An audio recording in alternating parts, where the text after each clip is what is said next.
The Art of Being Ruled. Wyndham Lewis. Original publication 1926. 1989 edition. Narrated by Skeptical Waves. Part 11. Proudhon and Rousseau. Chapter 4. The chief reason for the hostility of Proudhon to Rousseau. There we arrive, of course, at the sensitive center of Proudhon's objection to Rousseau, to the thing that would in any case have marked these two individuals out as cat and dog, so that, wherever they had met, they would have fought, or rather, Proudhon would have chased Rousseau, not into the catacombs, as I was almost saying, for it was out of them that he would have driven him, but into the nearest cellar, as the outraged hussar or dragoon does in his Confessions.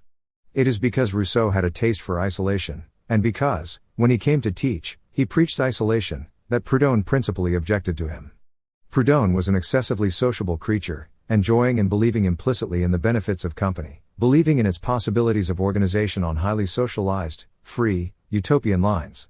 All his doctrine was of a highly associational type, consequently. Rousseau was the opposite. Voltaire acknowledged a book of Rousseau's with the words, "Thank you for sending me your latest book against the human race." It was evidently this angle of Rousseau that Proudhon caught as well, different as he was to Voltaire. As this outburst of Proudhon against the rival socialism of Rousseau is the last one I shall quote, it will be as well, before proceeding to a brief analysis of the two standpoints involved in that outburst, to finish with the question of the occurrence of these tempests at all.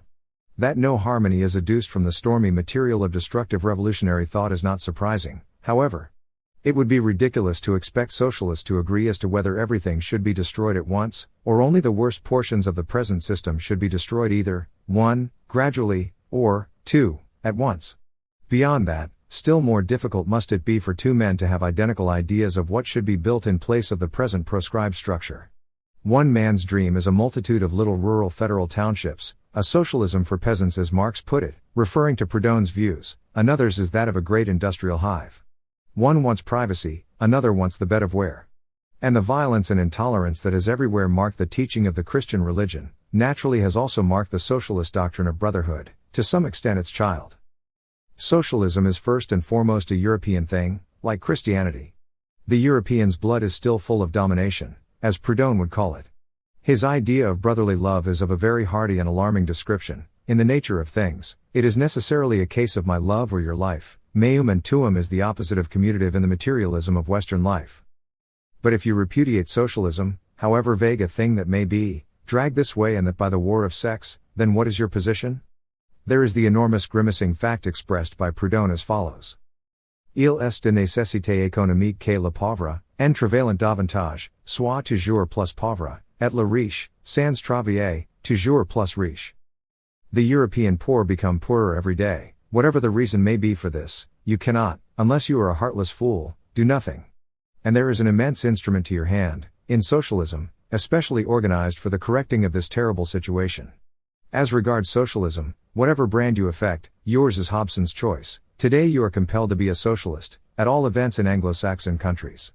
In Italy Fascismo provides you with a creditable alternative. The words I have just quoted of Proudhon are from a chapter headed, "Is a revolution necessary in the 19th century?" And he ends it by the simple affirmation, there is sufficient reason for a revolution in the 19th century. The answer must be the same today. Now I will return to the place where, for a moment, I left Rousseau overwhelmed by the denunciation of Proudhon.